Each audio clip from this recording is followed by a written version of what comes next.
আসসালামু আলাইকুম। কেমন আছেন সবাই? আজকে ব্লগটা শুরু করছি সকাল থেকে। গতকালকে তো দেখেছেন যে আমি আমার মেয়ের বার্থডের কিছু প্রিপারেশন নিচ্ছি। হাঁস, মাছ এগুলো একটু প্রসেসিং করে রেখেছি। তো সকালবেলা যখন আপা আসলো, মানে আমার হেল্পিং হ্যান্ড যে আপা, তাকে দিয়ে আমি কিছু আদা রসুন ছিলিয়ে রেখেছি। তো হেল্পিং হ্যান্ডের যে কাজ, মানে সবাই মনে করবে আপনার বাসায় হেল্পিং হ্যান্ড আছে তার মানে আপনাকে কোনো কাজ করতে হচ্ছে না। দেখেন, সে আমাকে রসুন কেটে দিয়ে গেছে, তারপরও আমি সেগুলোকে 1 ঘন্টা ধরে তারপর বেছেছি। কারণ রসুনগুলোর কোষাগুলো, মানে কোয়া যেটা বলে আর কি, খোসাগুলো একদম একটু শক্ত শক্ত হয়ে গেছে। তো খোসা যদি সম্পূর্ণভাবে না ছাড়ানো হয় তাহলে এগুলো আমার মনে হয় খুব ভালোভাবে ব্লেন্ড করা যায় না। তো আমি আবার সেগুলোকে বসে একটা একটা করে সেগুলোকে পরিষ্কার করলাম। দেখেন, মানে হেল্পিং হ্যান্ড সাহায্য করে গেলেও কাজ আপনাকে করতেই হবে। তারপর আর কি সেগুলোকে আমি ধুয়ে টুয়ে তারপর ব্লেন্ড করতে নিয়ে আসলাম। দেখেন কতগুলো, মানে এক বক্সের মতো আমার আবার খোসা বের হয়েছে। তো ব্লেন্ড করতে চলে আসলাম। ব্লেন্ড করলাম। আমার মেয়ে আবার ব্লেন্ডারের শব্দ শুনলে অনেক বেশি ভয় পায়, এজন্য এগুলোকে এভাবে রেখে দিয়েছিলাম ওর বাবা আসা পর্যন্ত। তারপর ওর বাবার কাছে ওকে দিয়ে তারপর ব্লেন্ড করতে বসলাম। আমার কাছে সবচেয়ে বিরক্তকর বিষয় হচ্ছে এই আদা রসুন ব্লেন্ডিং করা। এটা আমার খুবই বিরক্তকর কাজ লাগে। তারপরও আমি মোটামুটি 1-1.5 মাসের আদা রসুন একসাথে ব্লেন্ডিং করে তারপর ফ্রিজে রেখে দিই, কারণ আমার কাছে ভাল লাগে না আর কি।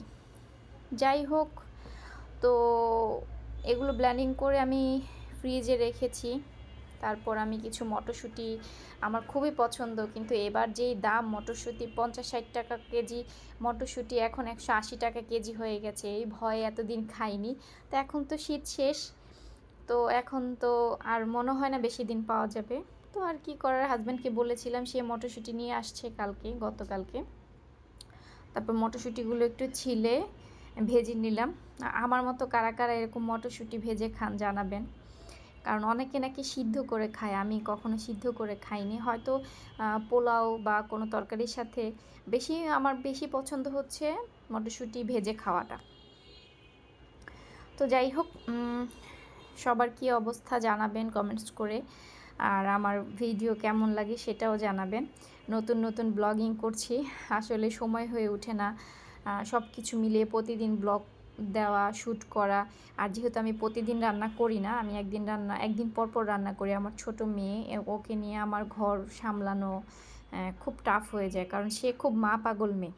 আমার মেয়েটা হচ্ছে খুব মা পাগল। সে মানে আমাকে ছাড়েই না। আমি যে কাজ করি, কী যে কষ্ট করে কাজ করি, সেটা শুধু আমিই জানি। তো যাই হোক, ইনশাল্লাহ আগামীকালকে মেয়ের বার্থডে ব্লগ নিয়ে হাজির হব আপনাদের সামনে। সবাই দেখবেন আশা করছি। আর আমার মেয়ের জন্য সবাই দোয়া করবেন, খুব খুব দোয়া করবেন, কারণ আমার মেয়েটাই হচ্ছে আমার জীবনের সব কিছু। আমি আমার মেয়েকে প্রচণ্ড পরিমাণে ভালোবাসি। আমার মনে হয় দুনিয়াতে আমি একমাত্র আল্লাহ, প্রথমে আল্লাহ, তারপর হচ্ছে আমি আমার মেয়েকে ভালোবাসি। মেয়ের জন্য আমি সব কিছু করতে পারবো। মানে এমন একটা ব্যাপার যে আমাকে যদি কোনো কিছু করে ফেলতে বলা হয়, কাউকে মেরে ফেলতে করা হয়, তাহলেও আমি করতে পারবো, যদি মানে আমার মেয়ের জন্য এমন একটা অবস্থা। তো যাই হোক, আমার কলিজার টুকরা হচ্ছে আমার মেয়ে। আমার মেয়ের জন্য সবাই দোয়া করবেন, আর সবাই ভালো থাকবেন। আজকে তাহলে এই পর্যন্তই, এখানেই ব্লগটা শেষ করে দিচ্ছি। ভালো থাকবেন সবাই। আল্লাহ হাফিজ। আসসালামু আলাইকুম।